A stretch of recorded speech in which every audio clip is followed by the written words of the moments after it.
It's a problem that happens more often than you think. People who move into a home never pay for it and refuse to leave. It's called squatting. Now the state is taking action with the governor signing brand new legislation. News 6's Treasure Roberts shows us how property owners and their neighbors will soon be able to fight back. A new message to parents in Flagler County as students head back for the last week of school. Yeah, the district has been dealing with a series of bogus threats and now says even though there's been an arrest, parents can still keep their kids home if they don't feel safe. News 6's Mark Lehman is following this story live in Flagler County. And Mark, there's a big reason these excused absences are going to continue.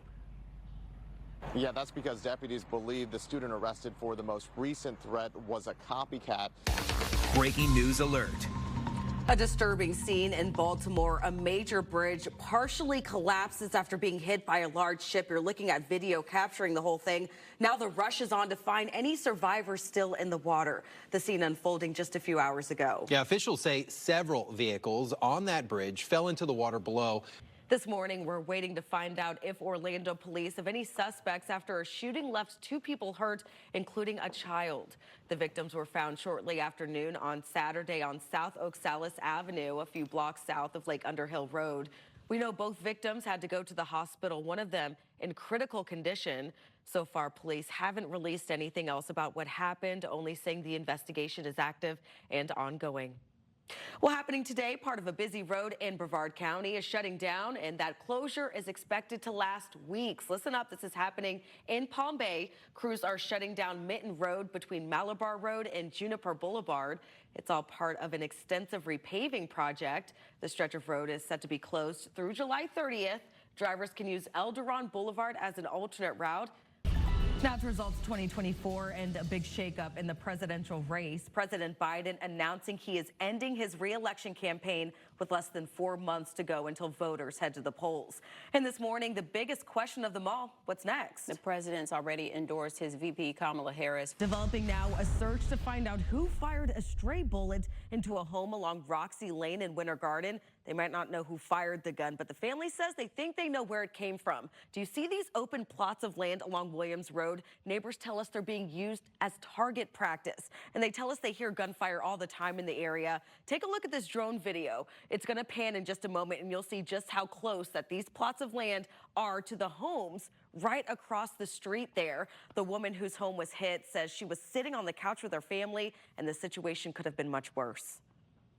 And all of a sudden, it was just like, bam. And then I have glass all over me. Like I just feel it in my ears. And Breaking news alert. We're interrupting programming for some breaking news. Good morning. I'm Crystal Moyer. Just into the newsroom, Orlando City Commissioner Regina Hill has been arrested. Orange County Jail records show she is accused of fraud and exploiting an elderly woman. Right now, we do know she was booked into jail, and this morning after an investigation by Florida Department of Law Enforcement. We're going to show you Hill's mugshot. News 6 told you about this investigation last week.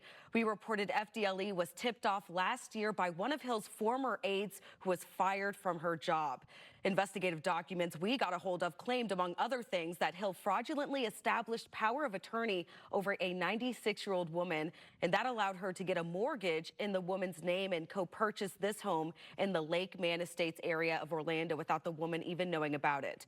Documents also claim Hill used more than $100,000 of the woman's cash and credit cards to purchase things for herself, like expensive perfume and clothing, a facelift, dental surgery, and a New Year's Eve trip to Miami.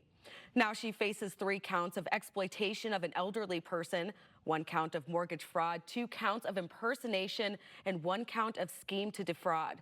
She's being held now on $45,000 bond. We don't know yet if today's arrest was the result of a grand jury indictment. Hill is the commissioner for District 5. That covers the Paramore neighborhood, part of Pine Hills, and downtown Orlando. We're expecting to learn much more at a news conference set for 2 o'clock today. We'll be there, and we'll bring that to you live here on News 6 and on clickorlando.com.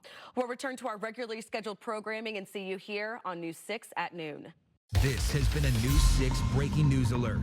Turning back now to the assassination attempt on former President Trump, we want to bring in Trooper Steve. You've been a part of law enforcement for nearly 2 decades, worked many events like this. Tell us how security is when it comes to presidential visits and campaign rallies. Well, it should be no surprise. This is pretty involved stuff. So they have what's called a police meeting well in advance of an event, whether it's a fundraising event, a motorcade, or something like that. But there is a lot of extensive planning that goes in well in advance before there are any law enforcement or agents even on the ground. And now we have the RNC convention going on, and officials are saying they're keeping security protocols as is. And given what's happened at this campaign rally, is that enough?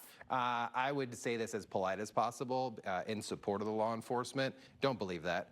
If they're telling us that they're going to keep it as planned, they don't have to say what they're doing extra. I can guarantee you there are going to be so many other levels of security there. All right. Well, thank you so much for your insight, Absolutely. Steve.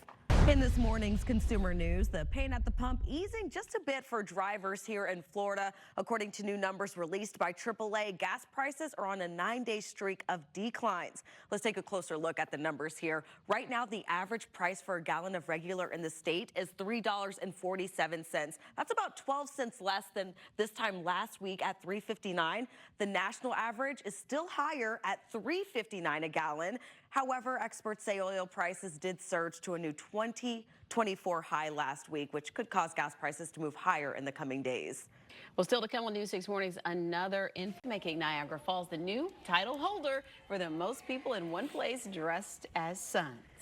Someone needed to go dressed as the moon and just kind of like scooch in front of people. just spin around. Would that have been great? Like, Yes. I would have been the one moon and I just want to scoot in front of people. That would be you. Yeah, that would be you. Eclipse. That's That's very your awesome. personality. I think that would be perfect. Before you get in your car, take a look at the sky. We have a full moon right now. Here's a look from one of our photographers out there. It's not just any full moon, though. According to the Farmer's Almanac, this is the buck moon. It also has another name. This one might hit home this time of year. It's also known as the thunder moon because it coincides with thunderstorm season. The name buck moon comes from the time of year where the antlers, of the male deer are in full grown I was just doing it. Yeah, I'm sitting there going like this because I don't think we're on camera. I like to talk with my hands.